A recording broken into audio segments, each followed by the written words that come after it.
जय भीम जय शिवराय मित्रांनो. आता मी आलो आहे रायगड इथे आणि रायगडला येताना आम्हाला थोडा लेट झाला, पण आता आम्ही फायनली 2 वाजता रायगडला पोहोचलो आहे. आणि हे जे दिसते हे रायगड किल्ल्याचा प्रवेश आहे आणि इथून रायगड किल्ल्याचा हा पायरीने रस्ता आहे. मी आलो शिवमुद्रा हॉटेलला. आम्हाला येताना लेट झाला, त्यामुळे आम्ही आमचा प्लॅन थोडा डिले केला आहे. आम्ही आता सकाळी निघणार आहे. आता वाजले आहेत सकाळचे 5 आणि मी आहे शिवमुद्रा हॉटेलवर. सकाळीच पावसाने हजेरी लावली, त्यामुळे परत आमचा प्लॅन थोडा डिले झाला आहे. फायनली सकाळी 8 वाजता आम्ही प्रवास चालू केला आहे. रिमझिम पाऊस चालू आहे आणि सगळीकडे सगळं धुकंच धुकं दिसत आहे.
पूर्ण रस्त्याने तुम्हाला असं काही बघायला भेटणार.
नऊ वाजून 30 मिनिटाला आम्ही महादरवाजाला पोचलो आहे आणि खरं तर इथूनच गडाची सुरुवात झालेली आहे.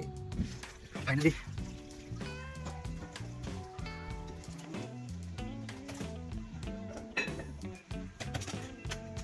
हां, हे बघा राज दरबाराचं गेट बघताय ना. हेच ते ठिकाण आहे जिथं शत्रू येताना पण शिवाजी महाराजांना नमन करून आतमध्ये येत होतं. महादरवाजामधून प्रवेश करताच सुरुवातला तिकीट घर आहे.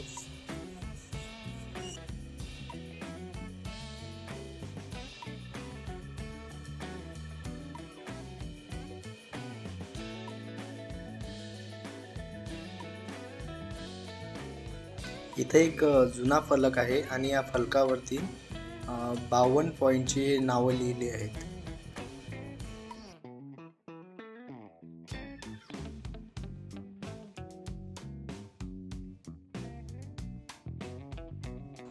गडाच्या सुरुवातीलाच शिखराई देवी मंदिर आहे.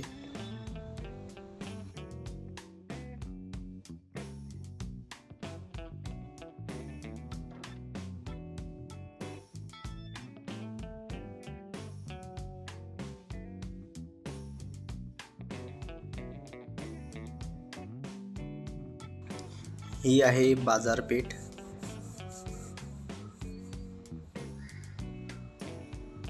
आणि बाजारपेठच्या एका बाजूने शिवाजी महाराजचा पुतळा आहे आणि दुसऱ्या बाजूला बाजारपेठ.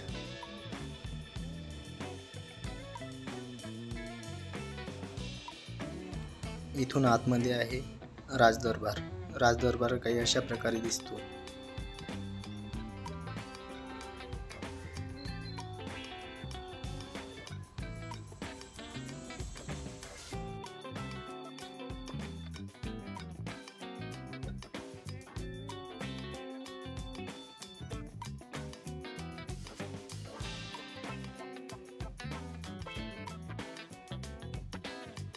इथं आहे सचिवालय, जे त्या टाइमचे एक ऑफिस म्हणून इथं काम करत होते. आणि याच्या लगतच्याच बाजूला आहे छत्रपती शिवाजी महाराजांचा राजवाडा.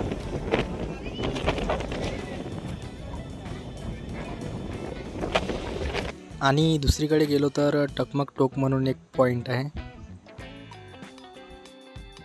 आणि बाजूला आहे छत्रपती शिवाजी महाराजांचं समाधीस्थळ.